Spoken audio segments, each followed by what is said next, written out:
Hello, beautiful people. Today I bring you a brand new recipe that I love and my family loves, Churro Flan. I really hope you guys love this video. Well, let's get started. I'm going to begin by adding 1 can of evaporated milk to my blender. And this could be any brand you prefer. It doesn't have to be Carnation like I'm using. And I'm going to add also 8 ounces of softened cream cheese and a whole can of sweetened condensed milk. And that could also be any brand you guys prefer or any brand you guys can find at your local markets. That's all on you guys. And this recipe is not sweet at all. So if you guys like your flan really sweet, you can add a little bit more sugar or a little bit more sweetened condensed milk. I'm going to add 3 eggs to the blender as well. And I'm going to add a dash of vanilla and a dash of cinnamon. Just because I like the cinnamon flavor to pop out in my churro flan. And I honestly use cinnamon on everything nowadays, especially because it's that season. And you can add more cinnamon if you like, or less, however, or just leave it all out altogether if you want to.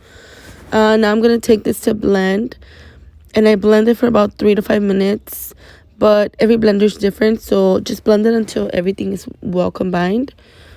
Meanwhile, I'm going to spray down my baking pan, and I added caramel at the bottom, but you could totally skip that step if you don't want it.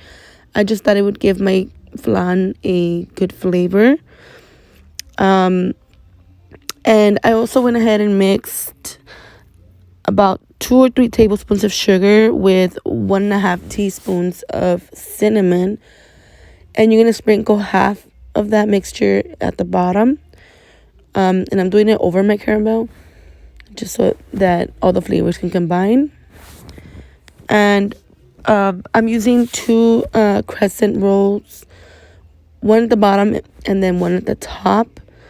But for the bottom layer, you really don't need to worry about it because you can fix it very nice, but this layer is not going to stay at the bottom.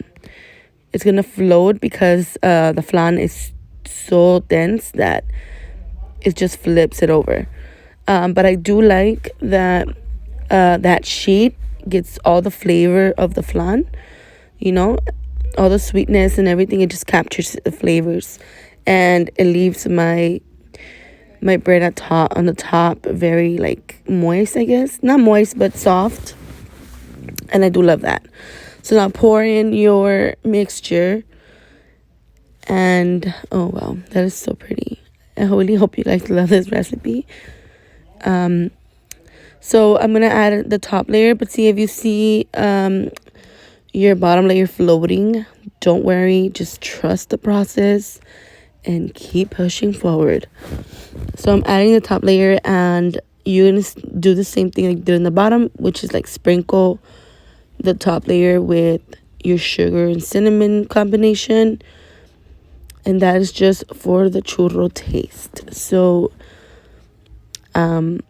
okay, just try to fix it as much as you can, but don't worry if it's not perfect, because these expand when you bake them, and they're not going to stay like that, so don't worry about it. And here I am sprinkling with the sugar and cinnamon, which already looks so pretty. And let me know your thoughts, guys. Let me know all your thoughts on this in the comments below.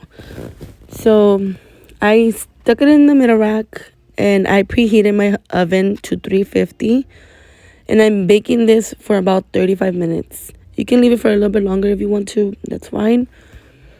So once it's ready, let it cool for about an hour. Then let it cool for at least 2 or 3 hours in your refrigerator. And if you can leave it overnight, that's even better.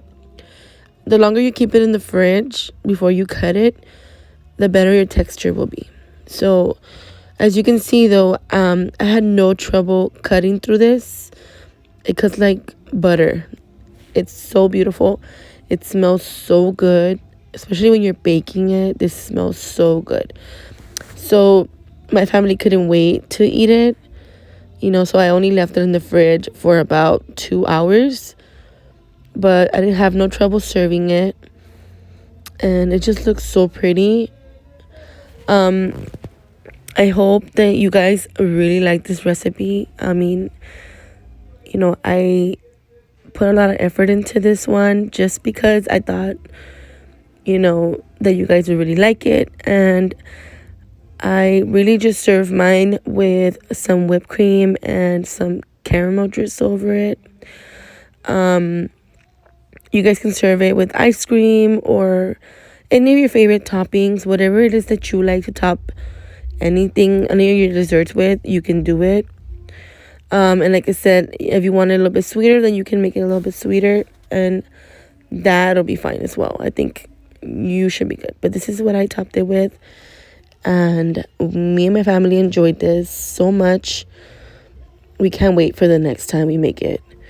Hope you guys love this. Thank you for watching. Please don't forget to like, subscribe, love my videos, comment. Thank you so much.